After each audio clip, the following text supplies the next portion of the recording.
ইমাম হুসেইন রাদিয়াল্লাহু আনহু মক্কায় এসেছেন।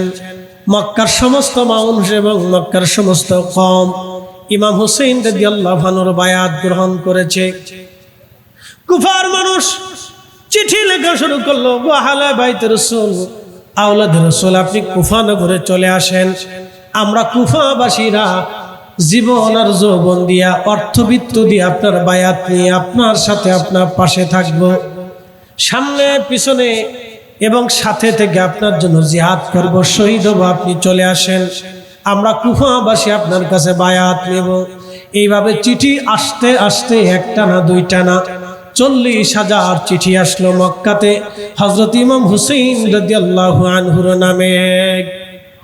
প্রিয় উপস্থিতি, আল্লাহর নবী সহিহ বুখারীর মধ্যে নবীজি বললেন, হালাকাতু উম্মতি আলা ইয়াদাই গিলমাতিন মিন কুরাইশ। কুরাইশ বংশের এক যুবকের মাধ্যমে আমার উম্মত ধ্বংস হবে। আলোচনা শুরু হয়ে গেল, খুব মনোযোগ দিবেন। হালাকাতু উম্মতি ইয়াদাই গিলমাতিন মিন কুরাইশ, কুরাইশ বংশের এক যুবকের মাধ্যম দিয়া আমার উম্মত ধ্বংস হয়ে যাবে। হযরত আবু হুরায়রা এই হাদিসখানা তিনি শুনলেন। সহিহ বুখারীর সবচেয়ে নির্ভরযোগ্য ব্যাখ্যার কিতাবের নাম হলো ফাতহুল বারী, লিখেছেন আল্লামা ইমাম হযরত আসকালানী আশ-শাফিঈ রাহিমাহুল্লাহ। তিনি ফাতহুল বারীর মধ্যে লেখেন, সেই কুরাইশ বংশের যুবকের নাম কি, পরিচয় কি তার, যে যুবকের মাধ্যমে এই উম্মত ধ্বংস হয়ে যাবে। এই উম্মতের বহু মানুষ পথভ্রষ্ট হয়ে যাবে শুধু ওই যুবকের মাধ্যমে, যুবকের কারণে। কারণ ওই যুবকের কারণে ইসলামের ভিতরে অনেকগুলি দল হয়ে গেছে। ওই যুবকের কারণে খারিজি হয়েছে, রাফিজি হয়েছে, শিয়া হয়েছে, মুতাজিলা হয়েছে, নাসিবি হয়েছে। ওই যুবকের কারণে কোটি কোটি উম্মত পথভ্রষ্ট হয়েছে। সেই যুবকের নাম কি? হালাকাতু উম্মতি ইয়াদাই গিলমাতিন মিন কুরাইশ। সেই যুবকের নাম কি? হযরত ইমাম হযরত আসকালানী বলতেছেন, সেই যুবকের পরিচয় অন্য হাদিসের মাধ্যমে মিলে যায় এইভাবে। হযরত আবু হুরায়রা রাসূল কারীমের একজন মুহাদ্দিস সাহাবী ছিলেন। প্রত্যেক বাজারে যাওয়ার পরে আবু হুরায়রা বাজারের মানুষের ভিড়ে তিনি জোরে জোরে বলতেন, আল্লাহুম্মা লা তুদরিকনি সানাতুস সিত্তিন ওয়ালা ইমারাতুস সিবিয়ান। আল্লাহ, আমাকে 60 হিজরির যুবকের শাসন থেকে তুমি আমাকে বাঁচাও। আল্লাহ, 60 হিজরির যুবকের শাসন থেকে তুমি আমাকে বাঁচাও। প্রত্যেক বাজারে বাজারে তিনি যাইতেন, আর প্রত্যেক বাজারে যখনই ঢুকতেন বাজারের মানুষের সামনে তখনই দোয়া করতেন, আল্লাহুম্মা লা তুদরিকনি সানাতুস সিত্তিন ওয়ালা ইমারাতুস সিবিয়ান। আল্লাহ, 60 হিজরির যুবকের শাসন থেকে তুমি আমাকে বাঁচাও। আল্লাহ, 60 হিজরির যুবকের শাসন থেকে তুমি আমাকে বাঁচাও। সেই 60 হিজরির যুবকের শাসনকে কে? সেই যুবক যিনি ইমারাতুস সিবিয়ান হয়েছিলেন, যিনি শাসন করেছিলেন, সেই যুবক 60 হিজরি, অন্য কেউ না। ইমাম হযরত আসকালানী বলতেছিলেন তার নাম ইয়াজিদ। অন্য কেউ 60 হিজরিতে খেলাফতে বসে নাই, অন্য কেউ খলিফার আসনে বসে নাই। সেই যুবকের নাম ছিল ইয়াজিদ। তখন তার বয়স ছিল 34 বছর। ইয়াজিদ 34 বছরে ক্ষমতায় বসলো। একেবারে টকবগে যুবক, তখন 34 বছরের একজন যুবক, টকবগে যুবক 60 হিজরিতে ক্ষমতায়, 59 হিজরিতে ক্ষমতায় বসলো। আর 60 হিজরিতে ইমাম হুসাইন রাদিয়াল্লাহু তাআলা আনহু শহীদ হয়েছিলেন। আল্লাহুম্মা লা তুদরিকনি সানাতুস সিত্তিন ওয়ালা ইমারাতুস সিবিয়ান। হযরত আবু হুরায়রার এই দোয়াখানা আল্লাহর দরবারে কবুল হয়ে গেল। হযরত আবু হুরায়রা 59 হিজরিতে ইন্তেকাল করেছিলেন।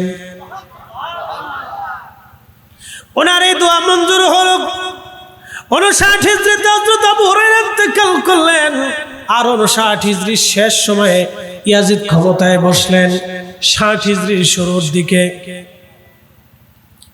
60 হিজরির শুরুর দিকে, অর্থাৎ 59 হিজরির একেবারে শেষ প্রান্তে ইয়াজিদ ক্ষমতায় বসার পরে মদিনার গভর্নর যিনি ছিলেন, গভর্নর বরাবর একখানা চিঠি লিখলেন। চিঠির মধ্যে লিখলেন, গভর্নর, আমি খলিফার আসনে বসেছি, অতএব তুমি 4 জনের কাছ থেকে আমার বায়াত গ্রহণ করে নিবে। একজনের নাম হচ্ছে হুসাইন ইবনে আলী, আরেকজনের নাম হযরত আব্দুল্লাহ ইবনে ওমর, আরেকজনের নাম আব্দুল্লাহ ইবনে আব্বাস, আরেকজনের নাম আব্দুল্লাহ ইবনে জুবাইর রিদওয়ানুল্লাহি তাআলা আলাইহিম আজমাইন। এই 4 জনই আল্লাহর নবীর সাহাবী ছিলেন। 1 নম্বর হযরতে হুসাইন ইবনে আলী রিদওয়ান রাদিয়াল্লাহু আনহুমা, আরেকজনের নাম আব্দুল্লাহ ইবনে আব্বাস রাদিয়াল্লাহু আনহুমা, আরেকজনের নাম হযরতে আব্দুল্লাহ ইবনে ওমর রাদিয়াল্লাহু আনহুমা, আরেকজনের নাম হযরত আব্দুল্লাহ ইবনে জুবাইর রাদিয়াল্লাহু আনহুমা। এরা 4 জনই সাহাবীর বেটা, সাহাবী ছিল। একবার জোরে বলা যাবে কি মারহাবা? সাহাবীর বেটা সাহাবী, সাহাবীর ছেলে সাহাবী। জোরে বলেন, সাহাবীর ছেলে সাহাবী। শুধু সাহাবী না, বাপু সাহাবী ছিল। হাজরাতে আব্দুল্লাহ ইবনে ওমর, হযরত ওমরের বেটা। হযরত আব্দুল্লাহ ইবনে আব্বাস, হযরত আব্বাস রাদিয়াল্লাহু আনহুর বেটা। হযরত আব্দুল্লাহ ইবনে জুবাইর, তিনি হযরত জুবাইর রাদিয়াল্লাহু আনহুর বেটা। হযরত ইমাম হুসাইন, যিনি শেরে খুদা মাওলা আলী রাদিয়াল্লাহু আনহুর বেটা। 4 জন সাহাবীর ছেলে সাহাবী, 4 জন সাহাবীর ছেলে সাহাবীর কাছ থেকে তুমি আমার বায়াত নিয়ে নিবা। এখন আপনারা বলেন তো, সাহাবীর ছেলে সাহাবী ইয়াজিদ নামক এক পাপিষ্টের হাতে কি আর বায়াত নেবে? মদিনার যিনি গভর্নর ছিলেন, এই গভর্নর তিনি চিঠিখানা পাওয়ার পরে খুব চিন্তায় পড়ে গেলেন, সর্বনাশ হয়ে গেছে। এখন আমি তো জানি 4 জনের কেউ আমাদের কাছে, 4 জনের কেউ ইয়াজিদের কাছে বায়াত নেবে না। তিনি হযরত ইমাম হুসাইনকে ডাকলেন, গভর্নর হাউসে ডেকে নিয়ে বললেন, আওলাদে রাসূল, আমি জানি আপনি উচ্চ বংশের সন্তান, আমি জানি আপনার শরীরে রহমতের নবী রক্ত প্রবাহিত হয়। ওগো হুসাইন, ইয়াজিদ থেকে চিঠি আসছে, খেলাফতের আসনে সে বসে গেছে, আপনাদের বায়াতের আনুগত্য ইয়াজিদ চায়। যদি আনুগত্য করেন ছেড়ে দিতে বলেছে আপনাকে, যদি আনুগত্য না করেন হত্যা করা হবে আপনাকে। আমি চাই না, আমি চাই না আপনারা আমার হাতে আপনারা হত্যা হয়ে যান। মেহেরবানি করে আপনি বায়াত নিয়ে নেন। হযরত ইমাম হুসাইন ডাক দিলেন, এ গভর্নর, আমার শরীরে রাহমাতুল লিল আলামিনের রক্ত প্রবাহিত হয়, আমার শরীরে শেরে খুদা আলীর রক্ত প্রবাহিত হয়, আমার শরীরে সাইয়্যিদাতুন নিসায়ে আহলিল জান্নাহ হযরত ফাতিমাতুজ জাহরা রাদিয়াল্লাহু আনহার রক্ত প্রবাহিত হয়। এক গভর্নর, কি করে তুমি আমাকে বায়াতের কথা বলো? আমি আলীর বেটা, অন্ধকারে কখনো বায়াত নেই না। কালকে দিন আসবে, মদিনার মানুষ উপস্থিত হবে, যদি সম্ভব হয় মদিনার মানুষ তুমি উপস্থিত করাও, সবার সামনে কালকে কথা হবে। তখন তিনি পরামর্শ দিলেন, গভর্নর হুজুর, মনে কিছু নেবেন না, তাহলে একটা কথা শোনেন, মদিনাটা আপনার জন্য নিরাপদ জায়গা নয়। আপনি মদিনার থেকে মক্কাতুল মুকাররমায় চলে যান, কারণ আমি জানি আপনি বায়াত না নিলে আপনার উপর তলোয়ার আমার চালাইতে হবে, আর আমি চাই না আওলাদে রাসূলের বিরুদ্ধে তলোয়ার চালাই আমি আখিরাত ধ্বংস করে দেই। হুজুর, মেহেরবানি করে আপনি মদিনা থেকে চলে যান, মদিনায় আর আপনি থাকবেন না, মদিনা আপনার জন্য নিরাপদ জায়গা না। আমরা কেউ আপনাকে মদিনায় নিরাপত্তা দিতে পারবো না, আপনি চলে যান মক্কাতুল মুকাররমাতে, মক্কার মানুষ আপনাকে নিরাপত্তা দিবে, এখানে আপনার অনেক আত্মীয় স্বজন আছে। হযরত ইমাম হুসাইন রাদিয়াল্লাহু আনহু সিদ্ধান্ত পরিবর্তন করলেন, হ্যাঁ, মদিনায় যেহেতু আমাকে কেউ নিরাপত্তা দিতে পারবে না, মদিনার গভর্নর আমার নিরাপত্তা দেবে না, তাহলে আর এখানে আমার থাকার সুযোগ নাই। উনি রওনা দিবেন, পরিবারের সবাইকে জানিয়ে দিলেন চলো, আর সুযোগ নাই, নবীর কদম মোবারক থেকে বিদায় নিয়ে আমরা বের হয়ে যাব। রাত্র গভীর, হযরত ইমাম হুসাইন রাদিয়াল্লাহু আনহু সকালে বের হবেন। রাতের আধারে নানা রাহমাতুল লিল আলামিনের রওজা মোবারকের পাশে দাঁড়িয়ে গেলেন, কান্না শুরু করলেন। নানা গো, চেয়েছিলাম আপনার কদমে থেকে আপনার দ্বীনের খেদমত করব, কিন্তু আপনার সেই স্বপ্নের সময়ের কথা, ভবিষ্যৎবাণীর কথা বুঝি সময় ঘনিয়ে আসছে। বিদায় নিচ্ছি নানাজি, বিদায় নিচ্ছি, মদিনায় আর আমার থাকা হবে না, আমি মদিনার থেকে মক্কার দিকে রওনা হচ্ছি। নানা গো, বিদায় দেন, আর দুনিয়াতে হয়তো আপনার জিয়ারত আমার নসিব হবে না। হযরত ইমাম হুসাইন মদিনাতুল মুনাওয়ারা থেকে রওনা দিলেন, মক্কাতুল মুকাররমায় চলে আসলেন। মক্কা ইতিমধ্যে হযরত আব্দুল্লাহ ইবনে আব্বাস রাদিয়াল্লাহু আনহু চলে আসলেন, আব্দুল্লাহ ইবনে ওমরও চলে আসলেন, আব্দুল্লাহ ইবনে জুবায়েরও চলে আসলেন রিদওয়ানুল্লাহি তাআলা আলাইহিম আজমাইন। মক্কায় এসে তারা ভোট করলেন, আমরা মক্কাতে থাকব, কারণ মক্কাবাসী ইমাম হুসাইনকে সমর্থন করে। মক্কার মুসলমান যদি ইমাম হুসাইনকে সমর্থন করে, সারা পৃথিবীর মুসলমানরা ইমাম হুসাইনকে মেনে নেবে। ইয়াজিদকে খলিফা হিসেবে কেউ মানবে না, আওলাদে রাসূলকে সবাই মেনে নেবে। সবাই সিদ্ধান্ত নিল হুসাইন আপনি মক্কাতেই থেকে যাবেন। মক্কাবাসীরা একত্রিত হলো, বিভিন্ন গোত্রের কওমের লোকজন আসলো। মক্কায় হেরে এসে তারা ইমাম হুসাইনকে বসাইয়া ইমাম হুসাইনের বায়াত গ্রহণ করিয়া বলল, দেখেন আওলাদে রাসূল, আপনি এখান থেকে কোথাও যাবেন না, জীবন দেওয়া লাগে আমরা মক্কাবাসীরা দিব, যুদ্ধ করা লাগে আমরা মক্কাবাসীরা করব, আমরা মক্কাবাসীরা আপনার জন্য লড়াই করব, সাবধান, মক্কা ছেড়ে আপনি কোথাও যাবেন না। সুবহানাল্লাহ। মক্কা থেকে সংবাদ গেল ইরাকের কুফাতে, বসরাতে, ইরাকের বাগদাদে সংবাদ গেল 40,000 চিঠি আসছে। প্রিয় নবীর কথা, হালাকাত উম্মতি আলা ইয়াদাই গিলমাতিন মিন কুরাইশ,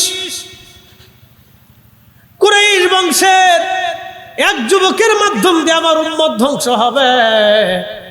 59 হিজরির একেবারে শেষ প্রান্ত, 60 হিজরি আসবে। মুহররম মাস তখনও আসে নাই, কারণ আরবি মাস মুহররম দিয়ে বছরের শুরু হয়ে যায়। আর হযরত আবু হুরায়রা দোয়া করতেন, আল্লাহুম্মা লা তুদরিকনি সানাতুস সিত্তিন ওয়ালা ইমারাতুস সিবিয়ান, আল্লাহ 60 হিজরির যুবকের শাসন থেকে তুমি আমাকে বাঁচাও, তার ফিতনা থেকে তুমি আমাকে বাঁচাও। দেখেন সমস্ত মক্কাবাসী বলল, হুসাইন রাদিয়াল্লাহু আনহু আপনি মেহেরবানি করে মক্কা থেকে যাবেন না, আমরা মক্কাবাসী আপনার কাছে বায়াত নিলাম, জীবনের সবটুকুন দিয়ে আপনার সাথে আমরা জিহাদ করব, আপনার ডানে বামে পিছনে থেকে আমরা বেঈমানদের সাথে, দুশমনের সাথে লড়াই করব, আপনার নিরাপত্তা দিব, আমরা জীবন দিয়ে আপনার পক্ষে লড়াই করব। মক্কাবাসীর ওয়াদা ছিল সঠিক, কিন্তু কুফার মানুষেরা তারা চিঠি লিখলো ইমাম হুসাইন বরাবর, একটা না দুইটা না, 40,000 চিঠি ইতিমধ্যে এসে গেল। হযরত ইমাম হুসাইন রাদিয়াল্লাহু আনহু তিনি চিঠি 40,000 চিঠি আসার পরে চিন্তা করলেন, এত মানুষ আমার আনুগত্য চায়, যদি তাদের ডাকে সাড়া না দিই, কিয়ামতের ময়দানে যদি তারা আমার কিয়ামতের ময়দানে আমি আমার নানার দরবারে কি জবাবদিহিতা করব সেই দিন। এত মানুষ চিঠি পাঠাইল। মুসলিম বিন আকিলকে বললেন, মুসলিম আমি তোমাকে একমাত্র বিশ্বাস করি, তুমি আমার ভাই, তোমার 2টা সন্তান নিয়ে তুমি রওনা হয়ে যাও, ইরাকের কুফা নগরে যাবা। কুফার মানুষের হাল হকিকত জানার পরে, তাদের চেতনা সিদ্ধান্ত জানার পরে তুমি আমার কাছে চিঠি লিখবা, তোমার চিঠির প্রেক্ষিতে আমি হুসাইন কুফা নগরের দিকে রওনা দেব। সুবহানাল্লাহ। ইমাম হুসাইন রাদিয়াল্লাহু আনহুর নামে কত হাজার, 40,000 মানুষ বায়াত নিয়েছে যে আমরা ইমাম হুসাইনের জন্য জীবনের শেষ সময় পর্যন্ত যুদ্ধ করব। আপনি হুসাইন রাদিয়াল্লাহু আনহুর জন্য চিঠি পাঠান, তিনি যেন আমাদের কাছে আসেন, আমরা তার নিরাপত্তা দিব। 40,000 মানুষ চিঠি পাঠাইছে, 40,000 মানুষ বায়াত নিছে। ইতিমধ্যে এই সংবাদ গোয়েন্দা মারফত চলে গেছে সিরিয়ার দামেস্কে। সিরিয়ার দামেস্কের যিনি আসনে আছেন তিনার নাম ইয়াজিদ। তিনি এই গভর্নরকে চেঞ্জ করে দিয়ে নতুন আরেকজন গভর্নর পাঠাইলেন, তার নাম উবাইদুল্লাহ ইবনে জিয়াদ। উবাইদুল্লাহর বাবার নাম ছিল জিয়াদ। জিয়াদ ছিল জারর সন্তান, তার পিতার কোনো পরিচয় ছিল না, সে পিতৃহীন ভাবে জন্ম নিয়েছিল। এই জন্য তাকে মারজানার বেটা বলা হতো। পিতৃহীন ভাবে সে জন্ম নিয়েছিল, তার বাবার কোনো পরিচয় ছিল। তার সন্তান ছিল উবাইদুল্লাহ, জারজের সন্তান। বুঝে বাড়ি যাবেন, জারজের বেটা, রক্তে ভেজাল আছে। কি কথা কর না কেন? কিসে ভেজাল? রক্তে ভেজাল। এই জন্য রক্ত কথা বলে, বংশ কথা বলে। যেই বংশের ভিতরে আল্লাহর ওলির জন্ম হয়, 100 বছর পরে হলো এই বংশে আল্লাহর ওলির জন্ম হয়। যেই বংশে আশিকে রসুল জন্ম হয়, 500 বছর পরে এই রক্তে আশিকে রসুলের ঘ্রাণ আসে।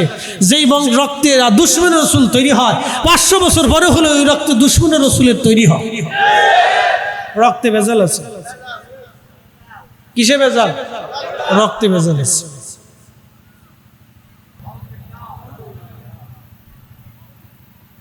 এটা হলো ভয় দেখাইছে, মিথ্যা আসতেছে। কিন্তু তোমরা যুদ্ধে পরাজিত হবে, তাড়াতাড়ি চলে যাও। এই হটকারী মানুষগুলি ভয় পাইয়া পিছন দিক থেকে পালাইতে লাগে। যত টাইম যায় তত পালায়, যত টাইম যায় তত পালায়, যত টাইম যায় তত পালায়। পালাইতে পালাইতে সন্ধ্যা লাগলো। মুসলিম বিন আকিল রাদিয়াল্লাহু আনহু আজান হলো, তিনি নামাজে দাঁড়ায় গেলেন। নামাজরত অবস্থায় 30 জন ব্যতীত বাকি সব পালিয়ে চলে গেল। মুনাফিক। একসাথে বলেন কি? জোরে বলেন। মুনাফিক এখন আছে না নাই? জোরে বলেন, আছে না নাই? বহু আছে, আমাদের ভিতরেও আছে, আমাদের ভিতরেও আছে। কথা কেন না কেন? আছে না নয়? মুনাফিক আছে, কিয়ামত পর্যন্ত মুনাফিক থাকবে। 40,000 মানুষ বায়াত নিল, 40,000 মানুষ মুসলিমের আকিলের সাথে অস্ত্র শস্ত্র নিয়ে দাঁড়াইলো।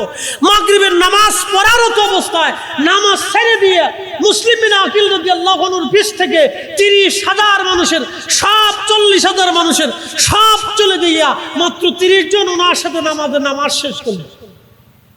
নামাজ শেষ করার পরে সুন্নত নামাজ পড়ে সালাম ফিরাইয়া মুসলিমের আকিল দেখতেছে বাকি 30 জনের আর একজন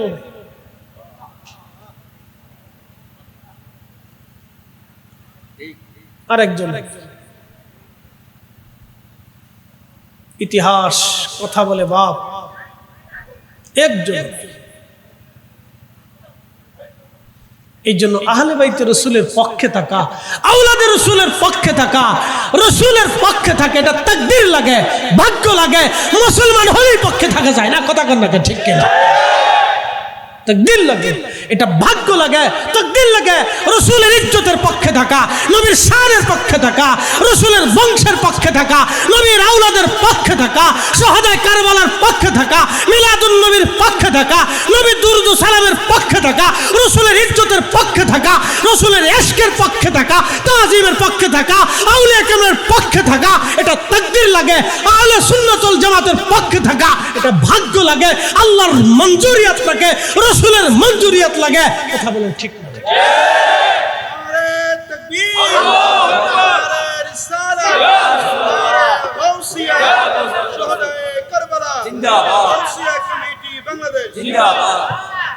সবার নসিব হয়। যেতে যেতে সব চলে গেল, উনি একা। উনি বুঝতে পারলেন সব মুনাফিক। চলে গেলেন তিনি। এমন কোন দল করে না যে কয়েকদিন পরে লুঙ্গি থাকবে না, পায়জামা চলে যাবে না, জুব্বা চলে যাবে না, কুন্ডা চলে যাবে, ও ছাতার দরকার নেই। আমি হলো সূক্ষ্ম কাজের লোক, যাই ঝামেলার দরকার নেই। এমন এক দল করি যে দলের জীবনে কোনোদিন ক্ষয় নাই। এটা কিয়ামতের মাঠেও কথা বলবে আহলে সুন্নাত ওয়াল জামাত। আসতে কোন কেন ডরান আপনারা? আহলে সুন্নাত ওয়াল জামাত মেহেশরের মাঠেও কথা বলবে। কি কথা কেন না কেন? এই দল কি শেষ হবে? কিয়ামতের ময়দানে এই দলের পরিচয় আছে।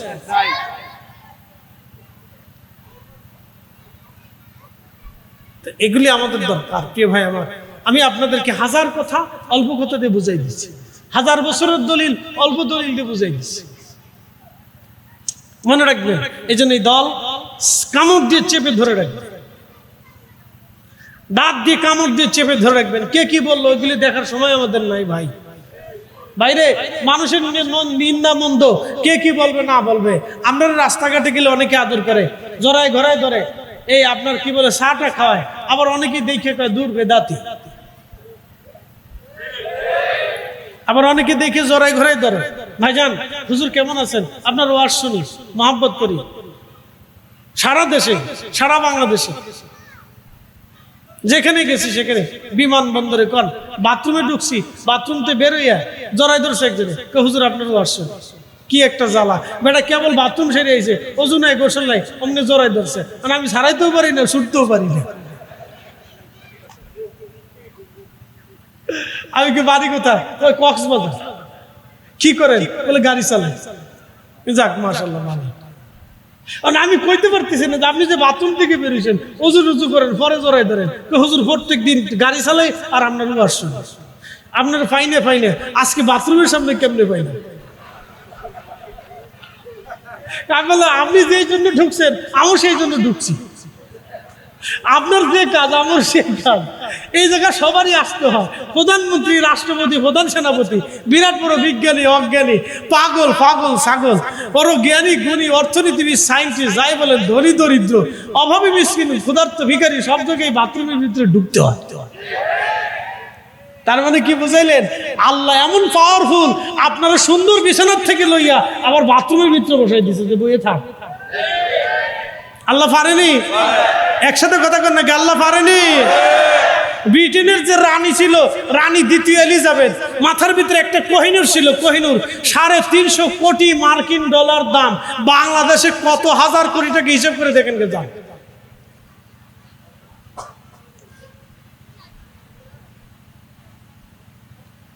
হিসাব করেন একটা কোহিনূর কপালের মধ্যে থাকতো, রানী দ্বিতীয় এলিজাবেথ। আচ্ছা বলেন, এই বেটি কি বাথরুমে যাইতো না? তার মানে আল্লাহ তারে শ্রেষ্ঠ বিছানার থেকে নিবাইয়া শুয়াইয়া আবার নিকৃষ্ট জায়গায় নিবাইছে। এর অর্থ হলো আল্লাহ বুঝায় প্রত্যেকদিন, এ বান্দা সাবধান, তোরে ভালো জিনিস খাওয়াইতেও পারি, দুর্গন্ধ শুকাইতেও পারি। এখান থেকে শিখতে হবে। এই জন্য দুনিয়াতে কোনো তাকব্বুরি নেই, দুনিয়াতে কোনো তাকাব্বুরি, অহংকার যে করবে সে শেষ। কোনো তাকাব্বুরি, কোনো অহংকার। অহংকার কার? আল্লাহর। জোরে বলেন অহংকার কার? মাশাআল্লাহ। 1.5 ঘন্টা আপনাদের সামনে আলোচনা, আল্লাহ কবুল করুক, বলেন আমিন। আর কথা বাড়াবো না। আল্লাহ আমাদেরকে এই পথে আমল করার তৌফিক দিক, আহলে সুন্নাত ওয়াল জামাতের পথে দায়েম ও কায়েম রাখুক, আমিন।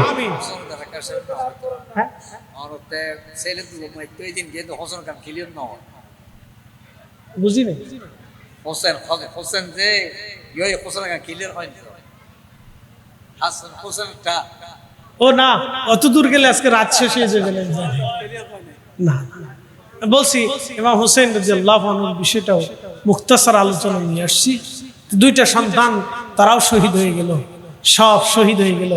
একটা পর্যায়ে ইমাম হোসেন রাদিয়াল্লাহু আনহু কারবালায় আসলেন, তেনাদেরকেও শহীদ করা হলো। তা আজ ইমাম হোসেন শহীদ হয়েছেন, তিনি কি পরাজিত হয়েছেন না বিজিত হয়েছেন?